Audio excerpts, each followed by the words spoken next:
तद्गणेशाय विद्महे वक्रतुण्डाय धीमहि तन्नो दन्तः प्रचोदयाते।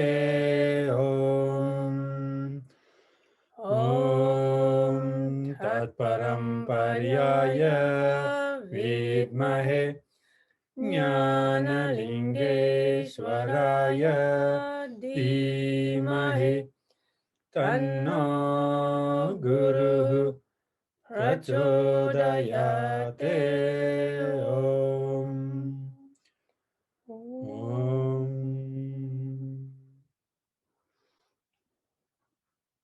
There's a few more arriving. Okay, namaste everyone, hope you're all well. Just wait for a couple more coming in. I'll just start with a little reminder that we just recently informed by the Yoga Alliance, in fact not recently informed, it's something that I totally missed, is that we're supposed to have our cameras on all the time during the online accredited courses. So just to kind of let you all know that we're supposed to know that you're sort of there, basically, you know, and not, I don't know, scrolling Facebook or whatever people do. Just put the ironing board away. You're fully attentive and with us. Oh yes, yes, I'm there. Yeah, so I just had to say that. But it's kind of like we're nearly at the end of this online part anyway.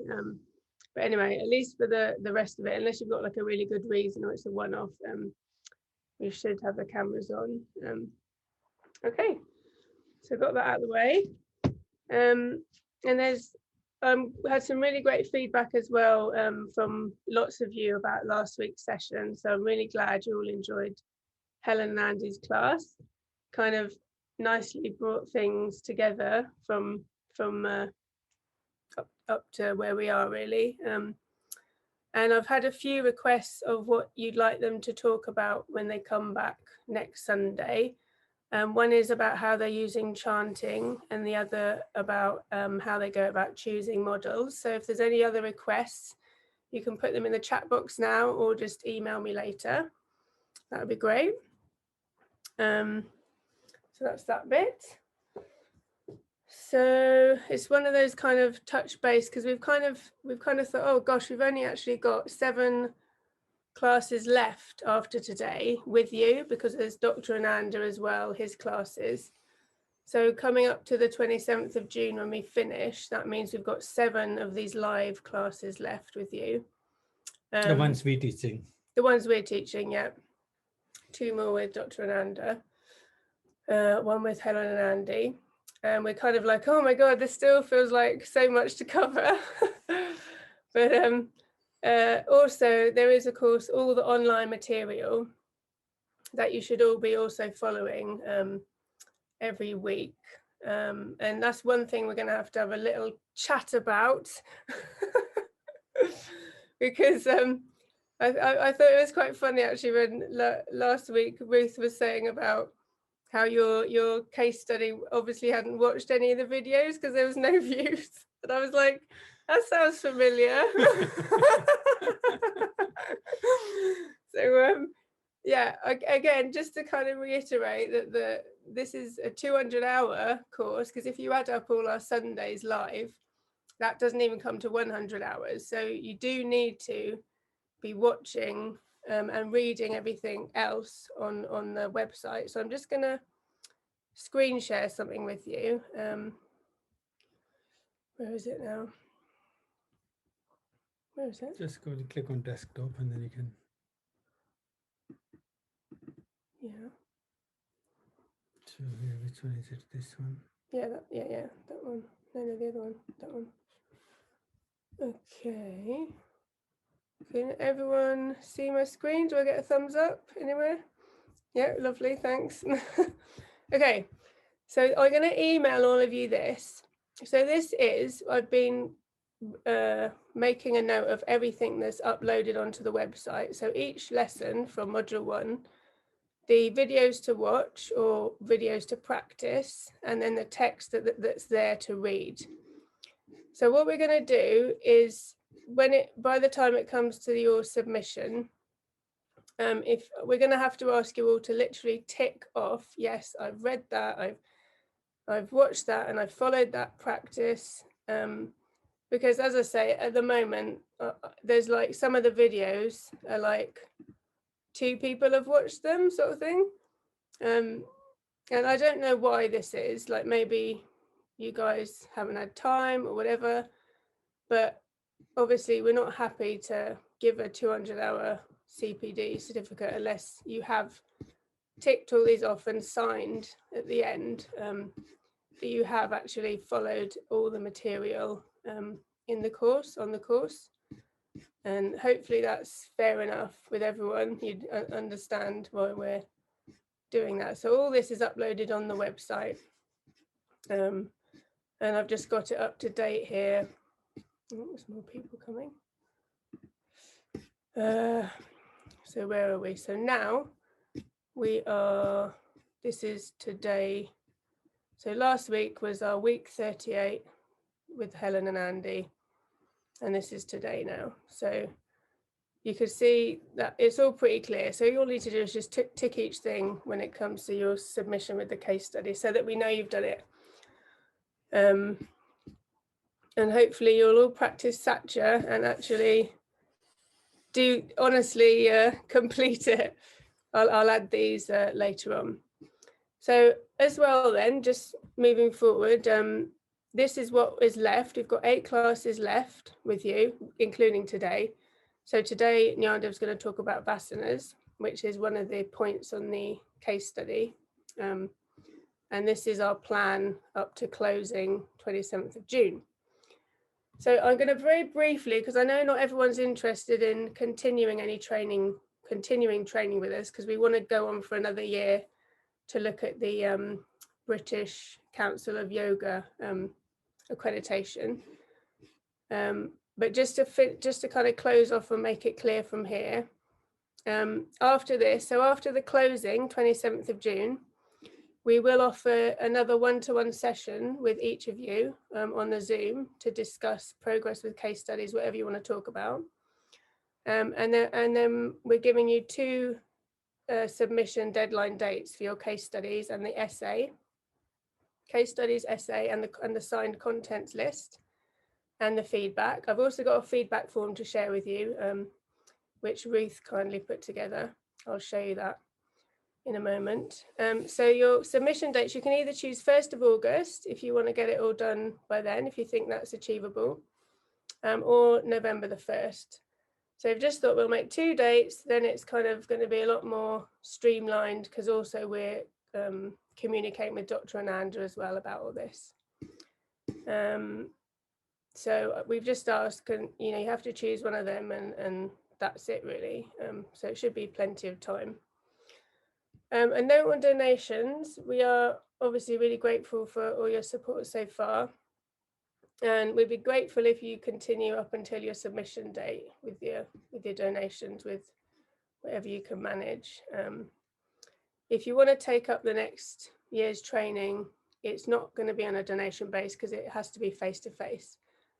And I think rather than go too much into this, we will have a separate meeting for those of you who want to do further one line. But so you know, the BCYT course is a 550-hour minimum course. They won't accredit anything less than that. And also they will only accredit at the moment, even in COVID, 2/3 has to be face-to-face. They're only allowing 1/3 online. So that means the year we've done online is done already, and the other 2/3 will have to be 200 hours contact hours, face-to-face training to meet their standard then. And this is just some of the things that we're going to cover in that.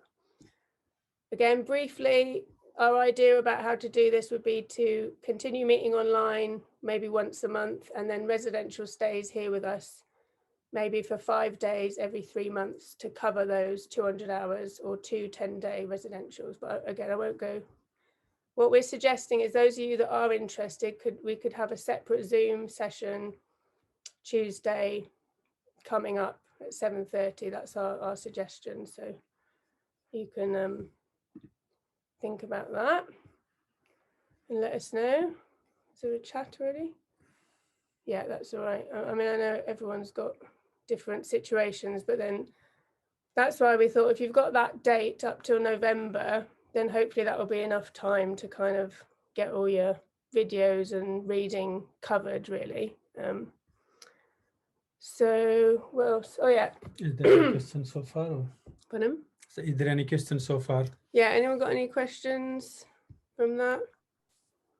So Can I just ask, hiya, if we've attended the Sunday sessions, yes. do we need to go back over the video of the Sunday sessions again, or No. it's just anything we've missed on the video? Yeah. Okay. Because that's the live hours, yeah. Yeah, I didn't know. I can appreciate if you've missed them, you go over it, but not if you've attended. Okay. No worries.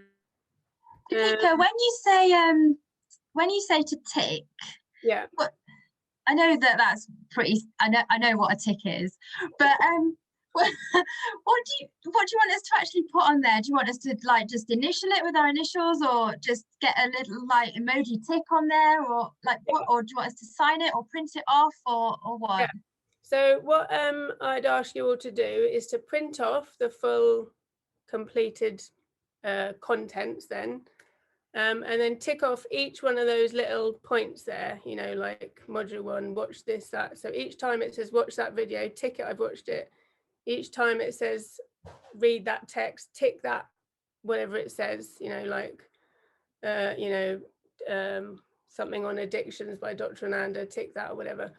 And then at the very bottom then, it'll be like sign the whole thing then. And you give it in with the case studies at the end. So you don't need to sign every single one, just sign the whole thing at the end that you've done it. Does that make sense? Great. Can I just check also? Yes. So you were saying that for the British Council of Yoga Therapy, it has to be 550 hours. But Yeah. that next year, was that 200 hours or was that 350?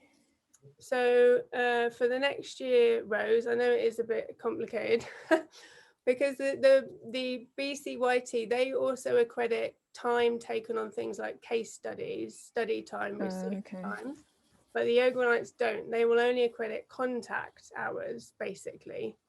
So that's the difference. So with yeah, so it's only actually another 200 hours required on top of these live sessions, because we can only it's what they need is a minimum of 300 live hours, so we can count 100 online live, which is our live Sundays, but then the following year would have to be in person 200 hours. Yeah, that makes sense. Okay, thank you. Yeah, and also the practice of most of the practices we're going to take through, they are not really easy to go online, like there are lots of hands-on work and energy work, so we will need to be face-to-face to work together. Yeah. And then I'll just Heather had emailed me a couple of questions which she couldn't make it today, but just to clarify that this current course is accredited only by the Yoga Alliance professionals. You will be able to call yourself a yoga therapist afterwards. You won't be able to seek accreditation elsewhere because obviously this course doesn't reach the standard for the BCYT. But that's why we're saying if any of you want to come and do the next year, then that would give you that. Obviously we hope, I can't say 100% because we have to reach their standard, but there's no reason why we wouldn't do that. And anyway, they're not the kind of organization that would just be like, oh, you haven't reached the standard. It would be like, okay, do this and that change, and then you've done it, sort of thing. But I'm pretty confident we'll be all right there.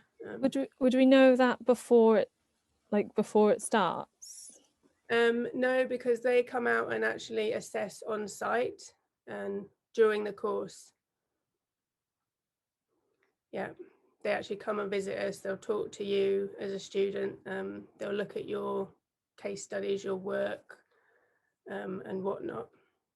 Which again is why they're saying this is a higher standard, because I mean, the Yoga Alliance, they don't do a site visit. That we're also accredited by the British Wheel of Yoga, and they at least visited us. They came and stayed for a whole day and observed everything. But the Yoga Alliance don't do that. So there is, there is a difference there. Yeah, go on. Were you going to say something, Jane? Maybe not. Okay. Anyone else? No, I was just waving my arms around. I don't know what I was doing there. Sorry. It's okay, doing some jatis. Yeah. You have to go to the next. Just add something. Sorry. Go on, Shirley. Yeah.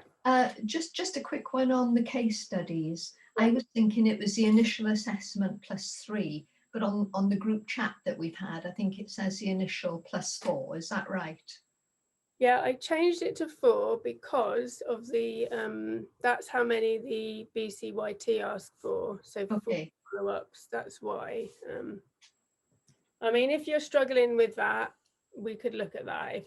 If you're like, oh, I just can't do 4, whatever, that's all right. If it's like, No, it'll be fine. It's like, yeah. Thank you. I have a couple of questions. If that's yeah, okay. sure. Yeah, just about the case studies. Once we've done our 4, if they want to continue, should we say to hold on, or should we sort of space it out and carry it on a bit, like maybe once every 3 or 4 weeks or something? I guess it's up to you, really. I mean, there's no reason why you couldn't, because obviously once you've done this initial online anyway, you'll be qualified and you'll get the insurance, which is the main thing. So I guess if you feel it's appropriate and you want to and they want to, Okay. and you can do it sort of thing, then. Okay. Thank you. The other question I had was about the essay, but I guess we're going to hear more about that. Yeah, I think with the essay, because we said, did we put it in an email somewhere? It was just about, I can't even remember what the question was now. It was about the choose a particular, what was it? Like, can anyone remember what the essay question was? It was on a model, wasn't it? Choose a model that would work with. I think it was choose an area of practice that relates to one of your case studies and write about it. Yeah. From memory. Yeah, what I'll do, I will again just email these points and I'll double check the question. I think I got that email. Is there any way if you could put it on the website or something like that, or like? Yeah, I don't think it's on the website, but We can put that, I'll write down. I don't know if you got missed on that then, Claire, but I'll write it down and make sure that you. Thank I'll you. forward it to you or whatever. Thank you. Okay. Yeah. Okay, so next document. I just want to show. Yeah, I'm going to screen share again. So is it that one? On to the no. Just go on there. Sorry, I'm not very good at this screen sharing stuff. This one. This one. No, what's that one there? No, that's not it. Try the next one. Yeah, that one. So this, because I was asked about feedback form, and I looked around at different feedback forms. I looked at what the BCYT do, and Ruth also helped here by putting together something. Now, the thing about the BCTY form isn't very detailed, but that's because we have to, in person, actually observe a case study under their accreditation. So in some ways, it will be good to get as much feedback as possible from your case studies. But you can say to them, I thought this is a nice form. Again, we'll share it with you all. And you can just say to them, just fill in whatever they think is applicable or whatever they're happy to fill in, and then they can send it back to us. So yeah, if we can get a good amount of information, what the facilities were like, obviously not really on Zoom particularly relevant. How many sessions did they have? How did you feel? Did you get clear instructions? How friendly? I mean, I don't know, maybe just how comfortable that the care seeker felt, really. The support, listened to, were you understood? Did you get any resources? Was it useful? How many sessions did you have? And then if they felt any or experienced any of the following things, any other comments. So, and then here at the bottom, the email back to us. So I'll share that as well in an email to you, and I'll put it up on the website.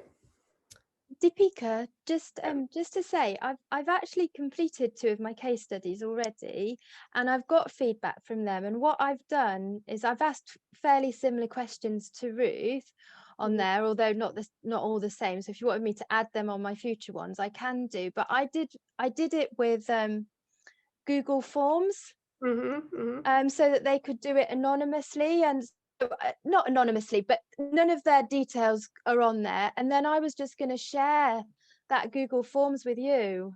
Yeah, that's fine. Please do. Yeah, that will be. Is that okay to carry on doing it like that? Is that okay? Yeah. And I mean, you know, you can all sort of, if you don't like one of the questions or whatever, you can adjust them a little bit. It's fine. It's just for us to get a kind of a broad idea. Yeah. Okay, so I'll just carry on like that, and I will add a few additional questions in for my next case studies. Yeah, that's fine. Lovely. Thank you. Yeah, so I'll email everyone this feedback form. Oh yeah, so will you get access to the feedback forms? Well, what we'll do, I think if there's any, yeah, let me just think about that for a moment. I think if there's any feedback that's kind of concerning, we will definitely talk to you about that, because obviously it's something you need to work on, or whatever. You can talk more about the situation, you just don't know, do you? So we would talk to you about that. And then if maybe you could say to your care seeker, you could say to them, you can email it to me and the ashram, or just them if you like. You could say that if you want a copy. I'm just thinking, we don't mind you having a copy if they agree to it, because they would need to agree to it. So maybe I'll add a line on the bottom saying, are you happy for the for your therapist to receive a copy of this as well, if you want. And then they can actually just email it direct to you anyway, if they are happy. And if not, obviously we will have to have a conversation with you anyway. So yeah, either way, you get the feedback. Win-win. Deepika, sorry to interrupt. Could I ask a question on that? Yeah. It'd be useful anyway for us to know that they've responded, because otherwise we're not going to know. So it's a way of us tracking if we get because you don't know who we've seen, and at what point we've seen them. So it would be very useful if we got a copy anyway, so at least we'll know that it's been sent. Otherwise there's no way of knowing who's responded. Yeah, no, I think you are right, Neville. I think most people will be fine by some people, you know, if they have more to say, then they would maybe want to have a bit of privacy. Yeah, I think what I will do, I will ask I'll put another note on the bottom there to say, can they, if they're happy for it to be shared with the therapist, can they email a copy to you and us? And obviously if you, and if they're not, then we would know then, like we still haven't had feedback from this person. And then I guess you would need to chase them up about that.